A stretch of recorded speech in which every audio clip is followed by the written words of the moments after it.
Hey folks, Regnilla here. I know what you're probably thinking. Holy shit, it's been over a month. What happened to you? Well, burnout was the main contributor to my absence from YouTube. Not to mention the whole COPPA thing is still having me a little bit rattled, but also the COVID-19 virus that's been going around as well. Because, well, I've been focusing on trying not to lose my job. So, I've been working my ass off just trying to make a living, that way I don't become homeless or anything like that. But I have some buddies of mine that are getting on my ass saying, hey, you really should upload more. And I agree.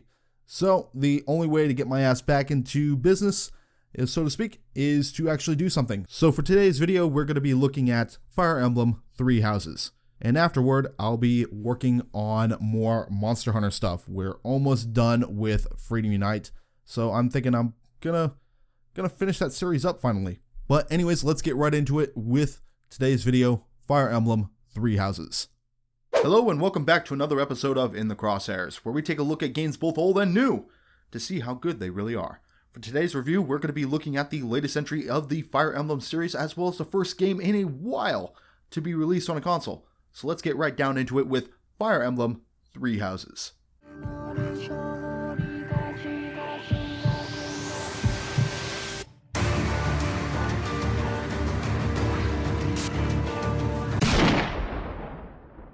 My reaction to Three Houses coming out was largely similar to my reaction to Mega Man 11's release. It was along the lines of saying, oh shit, it's already out. As some of you may already know, I'm a big fan of the Fire Emblem series, and it's among my trinity of games with Monster Hunter and The Legend of Zelda.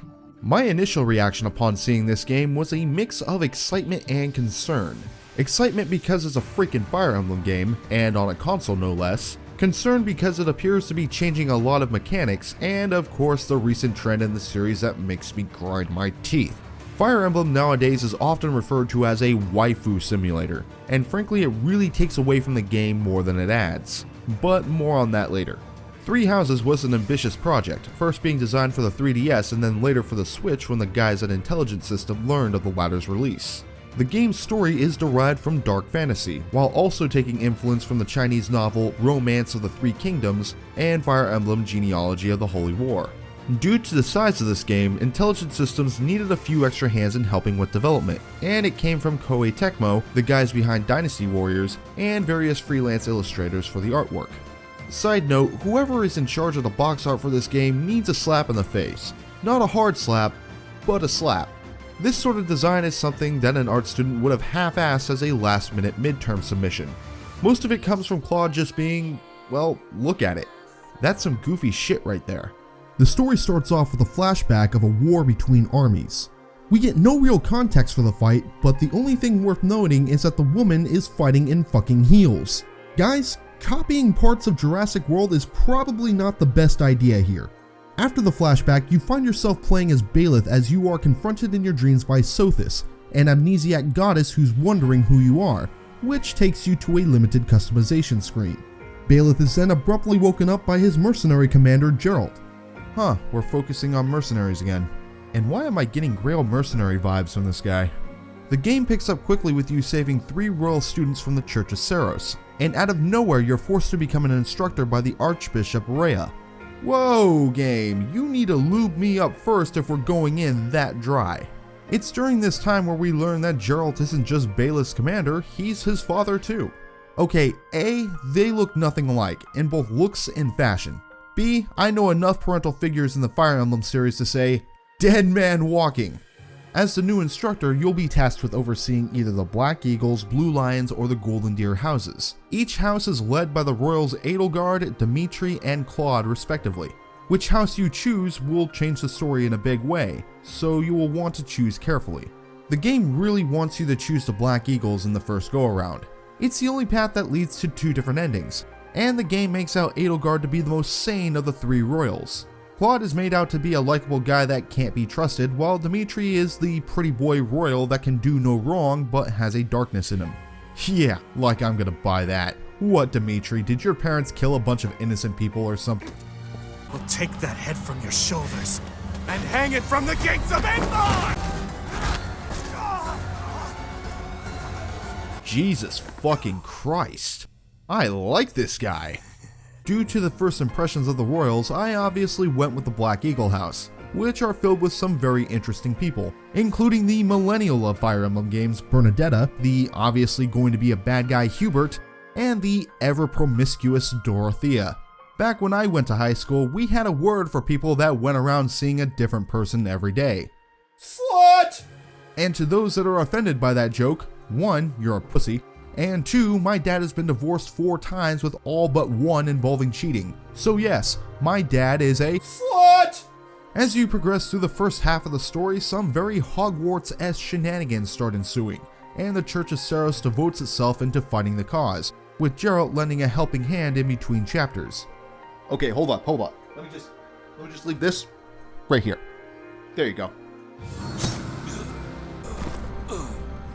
Called it. After Geralt's predictable death, Baelith merges with Sothis. Edelgard turns out to be the shit disturber in this game, big surprise, and she leads an attack on the church, which leads to the downfall and Baelith's disappearance for 5 years. Upon his return, Baelith will team up with either one of the 3 royals or the church if you decide to fight against Edelgard. Naturally, what house you choose and if you decide to team up with Edelgard in the Black Eagle route will affect the second half of the story. Though this is in fact the 3rd Fire Emblem game I'm looking at, I'll give a blanket overview as to what you'll be expecting if you're just getting into the series. Fire Emblem's gameplay is much like an interactive, story-driven game of chess where in normal circumstances, if your characters die, they're dead for good. 3 Houses difficulty all depends on what you do every month leading up to your major conflict. As an instructor, you have 3 to 4 weeks of actual instruction, where your students gain weapon experience depending on what their goals are and how motivated they are. At the end of each week, you have the option to either roam the monastery, fight in optional battles including the paralogs, hold a seminar with the other instructors, or simply rest to recharge the Sword of the Creator, which you get later on and increase the motivation of your students. I found that the 2 most important actions to take at this point are the optional battles and the exploration. Both actions have you limited by activity points which you get based on your professor level. Your professor level is basically you interacting with students by eating with them, singing hymns, and doing small side quests. You get up to 10 points to spend on exploring when you max out your professor level and 3 points for the optional battles. Bear in mind that the battle points are way more lax, because I found that some battles don't cost any points at all and they're just free level ups and money. And that gets me to classes and the demonic beasts. Much like other Fire Emblem games, you can upgrade your character's class with a seal, but this time there's quite the twist. This time around, a character you want to upgrade classes must be both a certain level and have high enough skills in 1 or more fields. Even if you don't have a character with an A rank with an axe, you can still take the test if your odds of passing are above 30%. You'll need these reclassings for the demonic beasts, which are the biggest pain in the ass in this game. Just a note, I'll be using the term demonic beast to cover all of these enemy types. Not all of them are called this, but they follow the same formula. Anyway, these bastards are broken. Not assassin broken, but broken. They can attack at a range of 2 like an archer, they are often quite strong, and if they get a successful hit, they can launch an area of effect attack. The greatest insult though is that they have barriers that reduce your attack and accuracy as well as what are effectively extra lives. Once you reduce their health to 0, they lose a life and regain all their health so you can do it again. Thankfully, if you do break a shield, the demonic beast will be stunned for a turn, and breaking all of them leaves the bastard stunned for even longer. So it kind of balances out. Yet these guys are tough, and you absolutely need to plan for them when they show up. Of course, with a new enemy type, we have to discuss recruiting the new characters, because that's different too. Instead of meeting your allies in combat, you have access to all of your recruits as they are the students of the monastery. Getting them to join your class involves having your skills at a certain amount. For example, you might not be able to recruit Marianne because you need a C+ in your faith skill and 16 or so points in magic, which you can typically get from leveling up. 3 Houses also gives a twist to some gameplay features seen in other Fire Emblem games. For example, in other Fire Emblem games, the Trinity of Magic as well as healing staves are treated like any other weapon. Here they are treated separately from the main inventory. Magic use is much more limited, but it does replenish between fights. Speaking of replenishing stuff you use to hurt people, there is also a weaponsmith that can fix your damaged weapons using materials that you can get from the demonic beasts or from the monastery. So if you have a brave sword that you're looking to save or don't want to spend as much money, the weaponsmith is the way to go. Lastly, we have the battalions. You can get these in a number of ways, especially through paralogs. These groups of soldiers act in place of an attack and can really mess with barriers from demonic beasts. In most cases, a successful hit from a battalion prevents the affected unit from moving spaces, and you can bet your ass that the enemy units will spam battalions if they are equipped with them. There's a lot to unpack when it comes to critiquing Three Houses, so I'll try to keep it as concise as I can. Let's first look at the story. The story's pacing tends to get all over the place, and it's most notable at the beginning. It starts off by sending you right into the action, but immediately after you're thrown into a heavy exposition dump, and then out of nowhere you're tasked with being an instructor. I clocked in the time it takes at normal speed to go from the first battle to the second, and it was over 40 freaking minutes, which needless to say is way longer than it should be. Like I mentioned earlier, the game really wants you to choose the Black Eagle house, going as far as to make it the default option when choosing your house, and from my experience, it's also the best option for the story. It puts you in a situation where you either side with the Empire or the Church, and even the students of the Black Eagle house are concerned how the situation unfolds. After the time skip, they all go through a pretty severe change that reflects the fighting they've been doing over the 5 years since Edelgard's attack. The problem I find is that there isn't much justification to join the Empire to begin with. Rhea is often portrayed by Geralt as being a shady character, and there are situations where her actions are indeed questionable if not ruthless, but they pale in comparison to Edelgard. This bitch wants to destroy the church and step on as many heads as it takes to do it, even going as far as to use other non-plot important students as guinea pigs to turn into demonic beasts. After the Church of Seiros is defeated, she then turns on the very people she viewed as friends to try to take over the entire continent. It actually makes killing her very cathartic. Choosing any other house will also change the story in a pretty big way too. Going with the Blue Lions will guarantee Dimitri's survival, but it also makes Edelgard turn into whatever the hell this is. As indifferent to Claude as I am, choosing the Golden Deer house will also put you at odds with a group called Those That Slither in the Dark. You'll encounter these guys throughout the first half of the game not knowing who the hell they are, and you'll take them on by joining up with the Church of Seiros or the Golden Deer house. But aside from that, these guys don't have enough screen time to warrant being a major player in the story. They're just kind of there, pulling strings from behind the scenes with a huge throbbing hate erection for Sothis. As for what constitutes as the bad guys in this story, that's where things get even more interesting. Every major leader in this game has a pretty crippling flaw, be it Edelgard's warmongering, Dimitri's psychosis, or how quickly Claude is willing to play others for his advantage. No matter what route you choose, you're siding with people that have pretty questionable motives, which is actually better storytelling than you might think. I've given other games like Fire Emblem Awakening a lot of shit because the game boils down to a fucking Care Bear special where friendships win the day. Three Houses is more complicated than that, and it benefits the player because the world as we know it is not black and white, which is reflected in the game. Another thing I give Awakening shit for is how the other characters were merely stereotypes with no real personality. To save time, refer to such characters as Vake, Thara, or fucking Sully. In Three Houses, characterizations are done so much better. There is a degree of personality stereotypes, but there are actual reasons for it, and dare I say humor that pokes fun at them. Come on, Hubert's evilness is so obvious and over the top that you can tell that he loves every second of it. And these characters are put in situations where they have to face their demons, even before Edelgard goes full psycho. One of the best ones is Sylvain having to fight his own brother. I won't spoil it, but it shows that Sylvain is much more than just a womanizing character. And that gets me to the whole waifu simulator thing I mentioned earlier. Support conversations were meant to help the player get to know the characters. The last few Fire Emblem games were more along the lines of, what would happen if these two people fucked and then had a kid that could fight too? As a result, much less effort was put into making those characters have, well, a character. Even worse, it makes those characters pretty forgettable.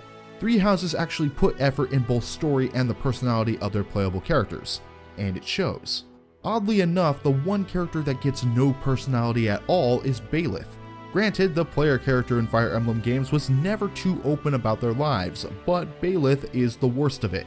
There's a story-related reason for this too, but it still tends to impact his ability to make legitimate relationships with other characters, even his own father. The weirdest part about Bailiff having no personality is the fact that he isn't even given a voice in the story, like at all. Yet Bailiff does have voice lines for critical hits, leveling up, winning a fight, and even being selected at the start of a map. For the life of me, I don't understand why the dev team went this route, though it's nothing compared to the outrageous if not egregious reuse of animation. Holy shit. The gameplay for Three Houses for the Fire Emblem series is something that I could describe as what Monster Hunter World did for the Monster Hunter series. Many of the features we are familiar with are still present, but they are tweaked in such a way that can really shake up the experience. The battalions alone add a whole new dynamic of fighting enemy units, and having to deal with enemies spamming them. The use of special skills can also give you that last second edge you might need in order to complete a chapter. I do have to give Three Houses some shit for how it can change an objective suddenly in the middle of a fight. This does happen in real life battles, but I also prefer not to be stuck in a bad situation in case I accidentally hit a trigger where my most vulnerable units are now suddenly surrounded. Thankfully, Sothis can allow Bailiff to turn back time as a get out of fuck up free card, but one can argue that throwing in enemies out of nowhere and forcing a use of this ability is a bit cheap. And speaking of enemies, while the demonic beasts are in fact the most broken units, the Fortress Knights and the Assassins are pretty broken too. Though a Fortress Knight can be wrecked by magic, they laugh at almost all physical attacks. And Assassins almost always land in 2 hits and they're really strong, so be mindful where your weaker units are. It's because of these quirks that Three Houses can actually be a very difficult game to beat if you don't grind, and I don't fault anyone for choosing casual mode to keep your units safe in this game. Three Houses is a game that is predictable, but at the same time surprising. There are features in this game that are pretty good, others not so good, and odd design choices, like S supporting with Rhea. It's certainly a game with a lot of playtime and replayability, so if you want a good experience with a Fire Emblem game, Three Houses is a game worth looking at. So that concludes today's review. How many of you out there have played Three Houses? To those that have, I absolutely have to know your reaction to when you saw the Death Knight for the first time. Personally, I had Linkin Park stuck in my head for about an hour when I first saw him. As for the next countdown, the topic has been selected and the entries chosen. All that's left is the writing, editing, and recording. This is a topic I'm actually quite excited to get working on, and I cannot wait to get started. But with that said, this has been Regnilla, and I will see you all again in the next video. Take care, people.